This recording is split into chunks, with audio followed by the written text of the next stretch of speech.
So, Assalamu alaikum wa rahmatullah. Any questions, please? Have you met Mansoor Khan Sahib? And have you settled? Good. Alhamdulillah. Yes, please.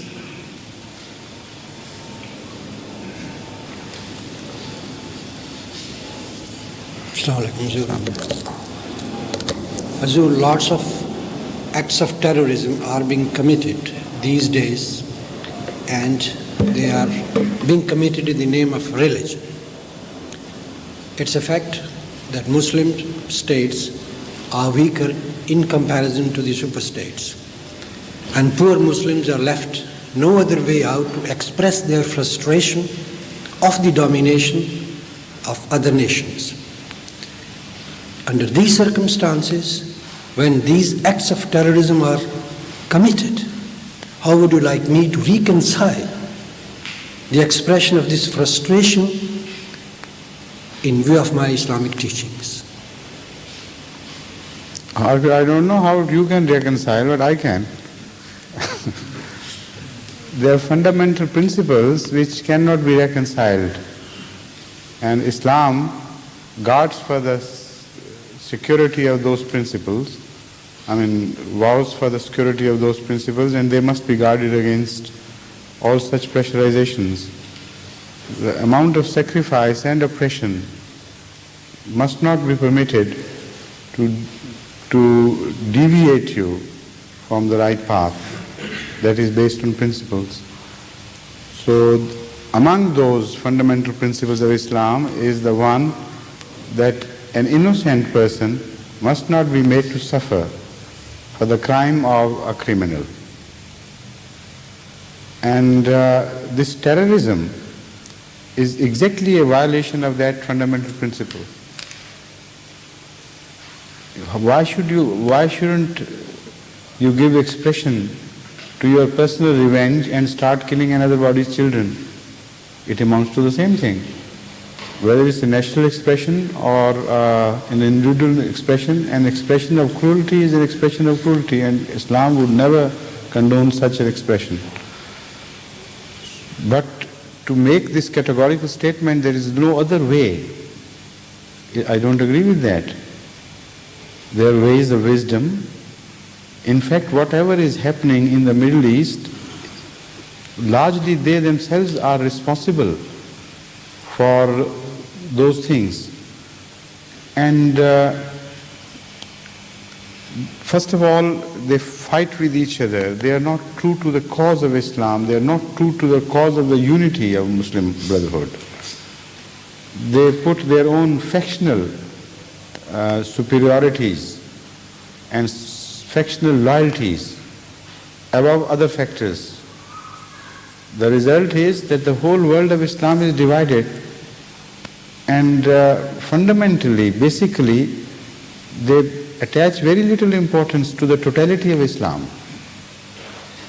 This is why the enemy has made inroads into them from all directions. And in such a state, even if you give this expression, which you call an essential expression of protest, what would happen? Further calamities, further loss, and further suffering of the innocent people who are giving this voice to their expression. What has been happening in the past history, whenever they gave such expression to their voice vis-a-vis Israel and killed a few Israelites, what was the gain, sum total? The retaliation on the part of Israel was so terrible, the retribution was so merciless, that the whole Muslim world suffered when they retaliated. It is not wise at all. This is like a game of chess. If you can't bring check upon the queen, you can't, or the king. And if you madly rush into things, it will be only to your own detriment. You can't do it. So you must study the forces, you must plan, you must be more wise about it. and find out how best you can take your revenge without injuring your own cause. So this terrorism in itself helps these superpowers. They use it to bring bad name to the very ideology of Islam. They intentionally overlook the political facts and pronounce the religious fact that this is the Islamic point of view. This is how they take revenge against the innocent. This is their way of fighting their cause. Once it so happened, and that was the time when it hurt me most, that with the previous Prime Minister of Israel, what was her name? Meyer. Golda Meir.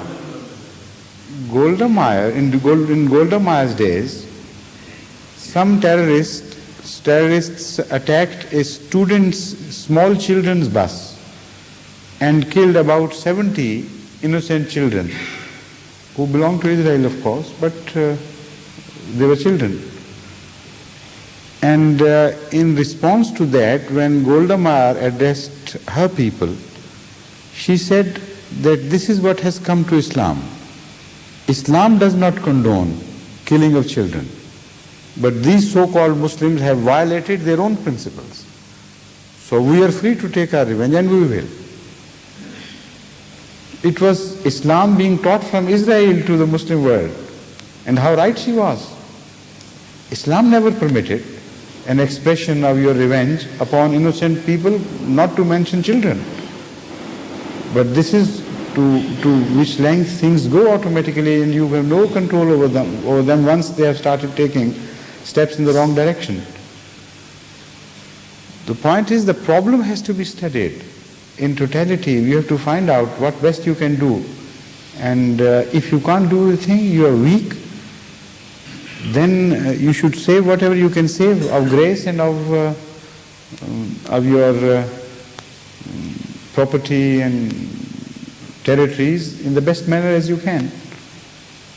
There can be political defeat, I believe, and I'm quite confident that if the Arab world comes to one round table conference with Ahmadis and discuss the problems, we can propose such formula as would ultimately bring victory to the Arab cause and the Muslim cause. What is required is a Saladin.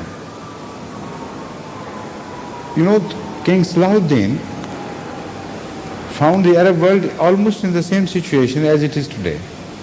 There were infights, there were lack of trust, and there was so much foreign interference in the Arab world, while on the other hand the whole world of Christianity was united. So it was Prince Salahuddin who, instead of following the old beaten slogan of going to war with the West, waging slogans against them and madly rushing, again meeting the armies which were far too powerful for them, instead of doing that like his predecessors were doing in those times, in the first part of his life, he turned his attention to the inner problems, internal problems.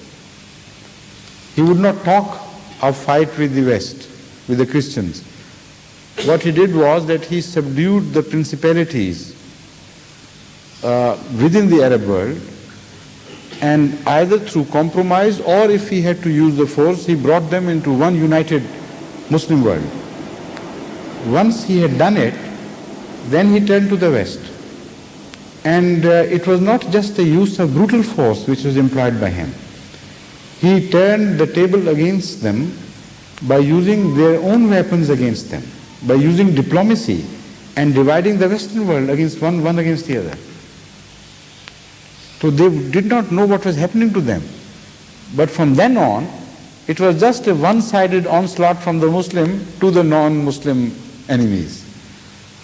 And each time they were defeated and they could not do anything against them, despite the fact that the united powers of Europe was far greater at that time, even at that time,